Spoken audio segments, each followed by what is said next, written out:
So, I took a psychic development course as well as a medical intuitive or medical intuition course. And here's what I learned about connecting your mind, body, and spirit. Let's dive in.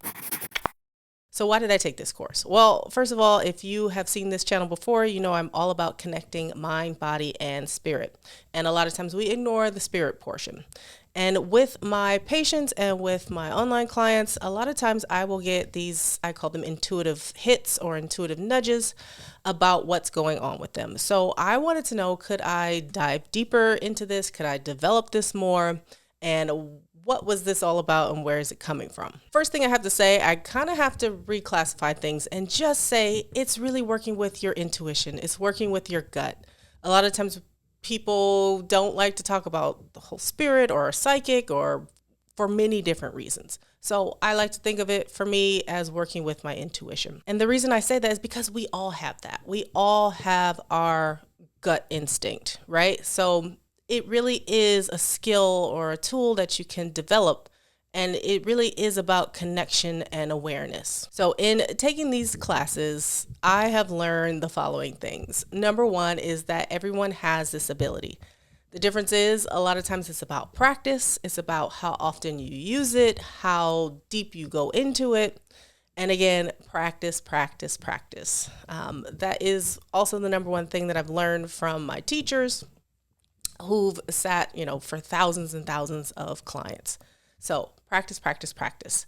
Again, it is a skill that, or a tool, or an ability, or a gift, whatever you want to call it, that we all have. We all have our intuition, but a lot of us don't strengthen it or don't work with it. The more you open up into working with it and the more you practice it, the more information that's going to come through. And I would say that is another thing that I've learned. It's the more you are just open, the more you're not trying to control the way it comes through, or more so having expectations about whatever information you may pick up, the easier it gets. In that aspect, there are many different ways that people work with their intuition. It can be that sometimes you just know things and you don't know where the knowing came from. It could be that some people see little images in their mind's eye. Some people may hear things. You may hear a song that triggers a thought, or a song may play in your head.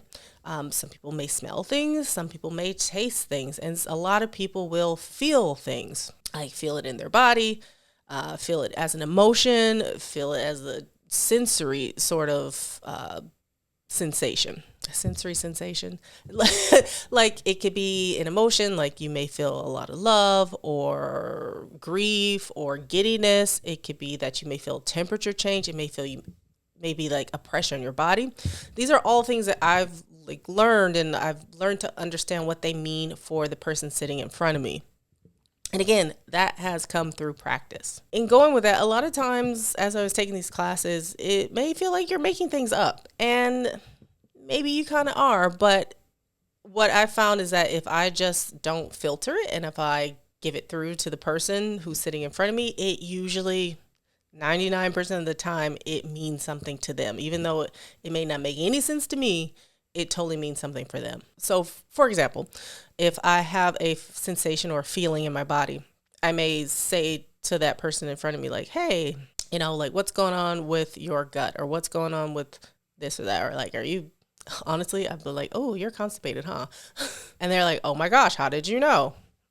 I literally felt it in my body when I tuned into them. So it may come in a way that you might not expect, but go with it and don't be afraid to kind of give over what's coming in, even though it doesn't make sense to you. It doesn't have to make sense to you. It's not really for you, is what I have learned. I think for me, some things that have made this whole process a little bit easier is to first have some sort of awareness practice, right? That could be a meditation practice. That could be a breathing practice.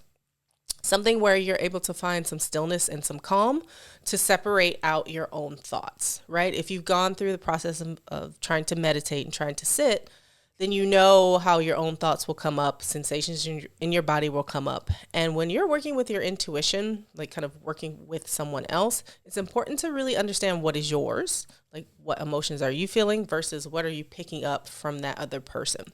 So having some sort of awareness practice, like a meditation practice or a mindfulness practice, is gonna really help in discerning what belongs to you and what is a message maybe coming through for that other person. And again, it just is going to help to strengthen your intuition. It's going to help you feel more confident about it as well. I also have found the more that I practice and the more, like, say I'm working with a patient and I pick up on something, the stronger connection that I have, like, through my heart center. So understanding all your different chakras or energy centers and having that heart center connection makes it a lot easier, at least for me personally, to connect with that other person. And the easier it is to connect, the easier it is for me to kind of trust my intuition and just kind of let it flow and give over a message to them. So in that aspect, having some sort of mindfulness or meditation practice and also like having a heart center practice as well,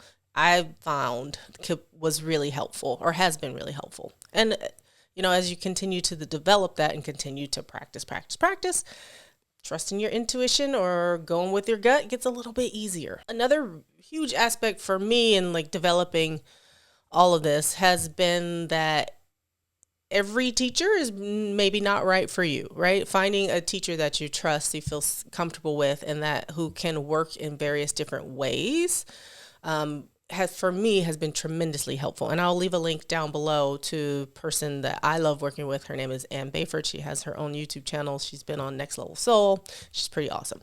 But I have taken some courses with some other people that were not great. They were not a good fit. And it made me not trust my own messages or my own intuition. Attached to my point before, in that there is no one way, or there's no right or wrong way to kind of receive your message, you know, whether it's coming from seeing, hearing, smelling, feeling, whatever. I would have to say, given my experience, not to let someone tell you it's wrong to receive it in this way.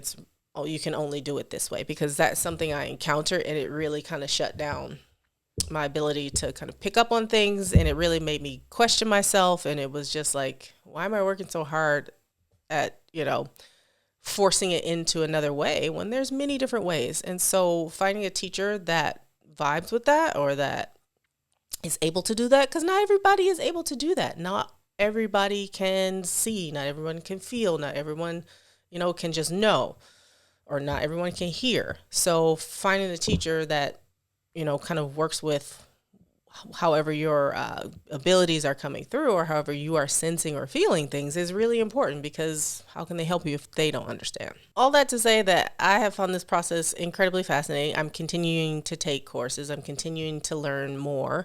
I'm continuing to delve more into my own intuition and ways to tap into that, and ways to connect, you know, to my own higher self, my own spirit, I guess, if you want to call it that way, my own soul. And receiving messages from my higher self is another aspect that has really been developing, which is, again, if you think about body, mind, and spirit, it's another way to actually, for me personally, it's about using, you know, my meditation practice and what I glean from that, what inspiration I get from that, or what insights come through, and actually taking it into another aspect of what I do, you know, every day for work, or using it in my everyday life. It's carrying that over. And again, for me, you know, maybe I'm using it for a way of health, right? Helping people with their health. When maybe I can't figure out what's going on with the labs, I tap into my intuition and usually get something that sends me on another path to investigate for that person. So developing this skill, or again, I hesitate to call it the skill, but developing this sense that you have, I think, can be really important for your everyday life. Like, doesn't mean you have to go be a psychic or a medium and read for people. No, it's really more about connecting to your own higher self, receiving guidance for yourself and for your own path, and understanding a little bit more about who and what you are as, you know, a human being, right? Having this very physical experience. So I wanted to share, if you're interested in more videos like this, I'm happy to help. I do also offer some intuitive sessions where I put some of this into practice. So if you're interested in that, you can check out my website as well. All right. Let me know if you have any questions down below, but otherwise I'll see you in the next video. Bye.